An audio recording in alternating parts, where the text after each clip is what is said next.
اگر مسجد کی انتظامیہ مجھ سے پوچھتی ہے مفتی صاحب آپ 2005 میں آئے تھے, آپ کے پاس ایک پھٹ پھٹی سی گاڑی تھی, پھٹ پھٹی سی بائک تھی, آج آپ ریوو میں گھوم رہے ہیں, ہمیں شک ہو رہا ہے کہیں ایسا تو نہیں کہ مسجد کے نام پہ دائیں بائیں سے چندے ہو رہے ہیں, تو مسجد کی کمیٹی یہ مجھ سے پوچھنے کی اہل ہے اور میرے اوپر لازم ہے میں کہ جواب دوں کہ یہ کہاں سے آیا پیسہ. اگر مجھے غصہ آ رہا ہے کہ تم کون ہوتے ہو پوچھ لے, ہاں ہر گلی محلے والا نہیں پوچھ سکتا, لیکن ہم جس انتظامیہ جس مسجد میں ہیں اس پہ خطرہ ہے کہ بھئی مسجد کے نام پہ پیسہ نہ کھا رہا ہو کہیں سے لے کے. لوگ کھاتے ہیں کہ نہیں کھاتے؟ مدرسہ ہوتا ہے, خطرہ ہوتا ہے مدرسے کے نام پہ پیسہ کھا رہا ہے. مدرسے کے محتمم سے اگر مدرسے کی انتظامیہ پوچھتی ہے, میں ہر گلی محلے والے کو یہ اتھارٹی نہیں دے رہا کہ چل کے روک کے پوچھے کہاں سے آ رہا ہے, ظاہر ہے اس کا تو کوئی انتہا نہیں ہے. پھر اگر مدرسے کی انتظامیہ کو محتمم نے یہ اتھارٹی دی ہے کہ مجھ سے پوچھو کہ یہ پیسہ میرے پاس کہاں سے آیا, جب مدرسہ بنا تھا اس وقت میں غریب تھا, آج مدرسہ ترقی کرتے ہی اتفاق سے میں بھی ترقی کر گیا ہوں, تو یہ ڈارون کی تھیوری کی طرح ایک اتفاق ہوا ہے کہ اتفاق سے بندر سے انسان بن گیا, یہ اس کی کوئی لاجک بھی ہے. تو میں بھی غریب سے اچانک مالدار بن گیا. محتمم سے لوگ پوچھنے کا اہل یعنی حق رکھتے ہیں مسجد کی مدرسے کی انتظامیہ کہ محتمم صاحب جب آپ آئے تھے تو آپ کے پاس ایک پھٹ پھٹی سی موٹر سائیکل تھی, جیسے جیسے مدرسہ ترقی کر رہا ہے آپ بھی شادیاں کرتے چلے جا رہے ہو. اگر محتمم کو غصہ آ گیا نا یہ سن کے, اس کا مطلب گڑبڑ کر رہا ہے, 2 نمبری ہے.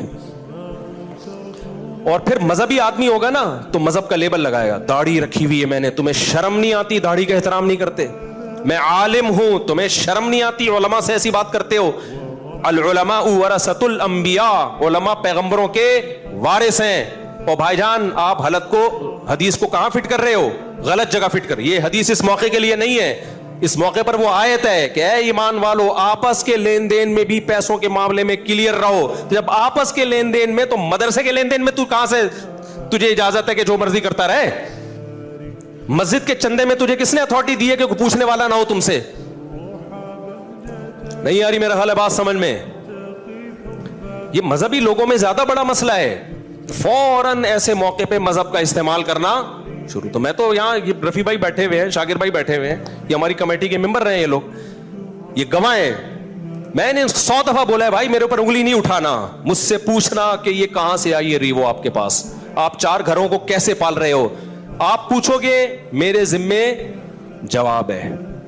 اگر مجھے غصہ آ گیا اس کا مطلب دائیں بائیں.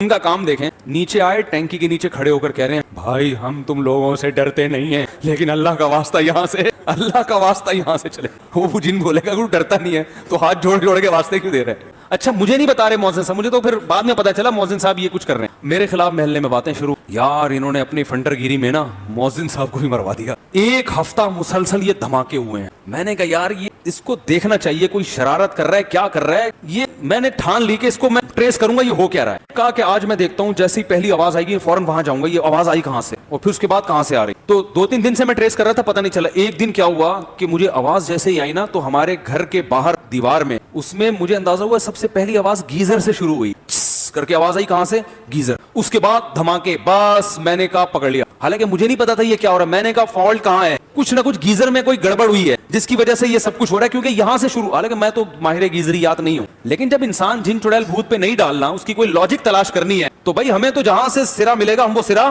پکڑیں گے.